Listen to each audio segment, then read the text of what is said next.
Buenos días, queridos hermanos y hermanas, amigos y amigas. Un día más estamos abriendo la palabra del Señor y vamos a continuar con el estudio del primer libro de Samuel y hoy vamos a ver la provisión de Dios. Saben, como dije ayer, Samuel fue la provisión de Dios para su pueblo. El pueblo de Israel estaba sumido en el caos total. Ellos vivían haciendo lo que bien les parecía ante sus propios ojos y definitivamente no consideraban a Dios. Entonces vemos cómo el Señor proveyó a Samuel para poner orden en la situación.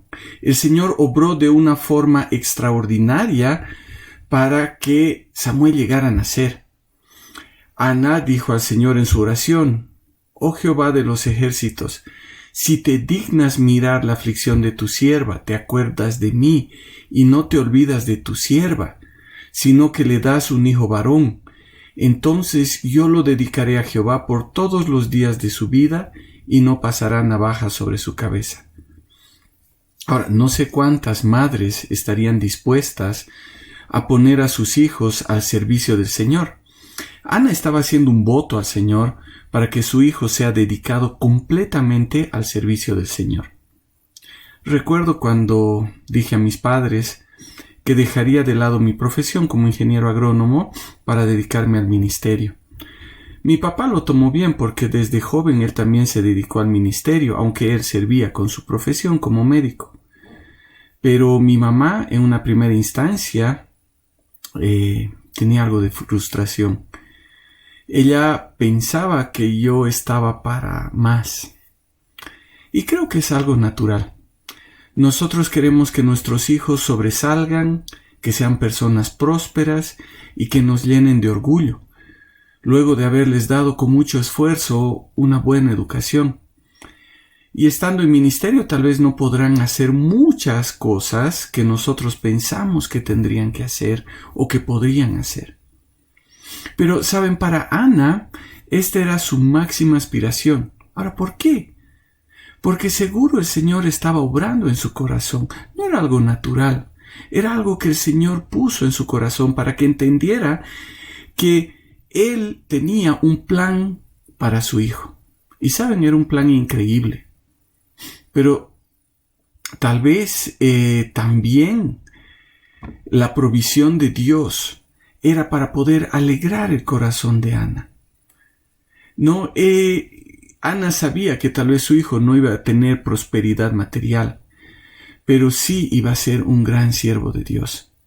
Entonces, cuando el bebé nació, realmente Samuel se convirtió en una provisión de Dios para alegrar su corazón. Pero saben, lo más importante es que también llegó a ser provisión de Dios para cumplir el propósito de Dios. Ahora, de acuerdo a los comentaristas y estudiando un poco la cultura del pueblo, dice que Samuel fue llevado después de ser destetado, es decir, eran más o menos a los 3 o 4 años, y ahí comenzó Samuel a servir en la casa de Jehová. Entonces, en el primer libro de Samuel, en el capítulo 2, los versículos del 1 al 10, se registra uno de los cantos más hermosos de la palabra. Y saben, cuando vemos, es un canto muy similar al canto de María, cuando fue a visitar a Elizabeth, luego de que se le anunciara que ella sería la madre del Salvador. Es un canto que habla de quién es verdaderamente Dios. Y animo a que puedan leer estos versículos que muestran cómo el Señor obró en el corazón y en la mente de Ana, la mamá de Samuel. Saben, lo hermoso de todo es que Samuel fue la provisión de Dios para volver a encaminar al pueblo de Israel hacia Él. Como decía ayer, había un gran problema. Los encargados de guiar al pueblo estaban en una terrible corrupción. Los hijos de Elí, que fungían como sacerdotes, eran hombres impíos y ellos no tenían conocimiento de Dios.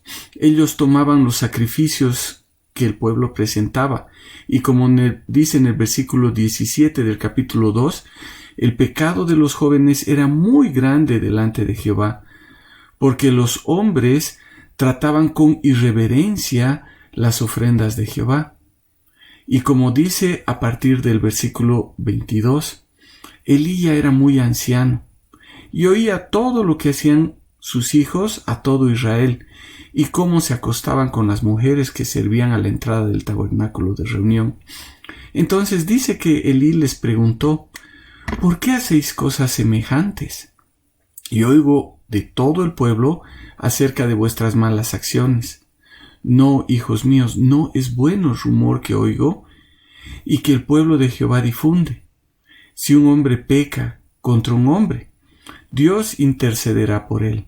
Pero si alguno peca contra Dios, ¿quién intercederá por él? Sin embargo, ellos no escucharon la voz de su padre, porque Jehová quería hacerlos morir. ¿Saben? La situación era dramática. La corrupción del ser humano y la falta de temor a Dios era evidente incluso en los hijos de Elí. En contraste, en el versículo 18 dice que el niño Samuel servía delante de Jehová.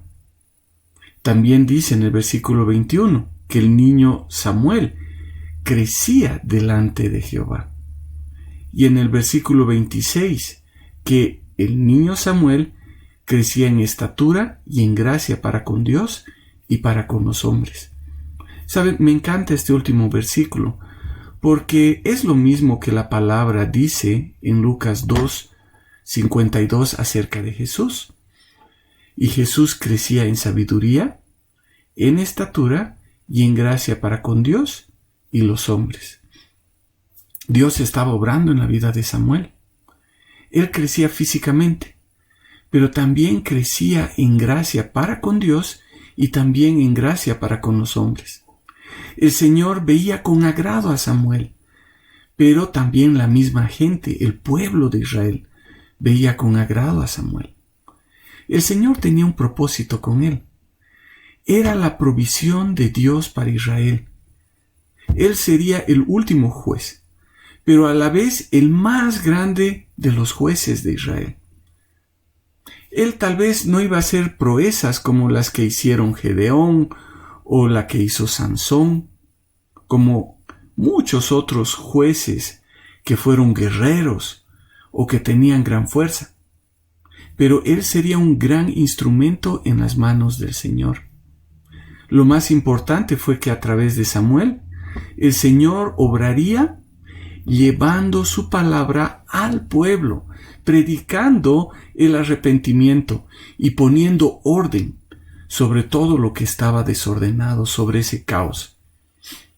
Cuán necesaria era esa provisión. El pueblo de Israel volvería a escuchar a Dios a través de un siervo. El pueblo iba a tener la oportunidad de escuchar del Dios verdadero y de vivir conforme a la voluntad de ese Dios.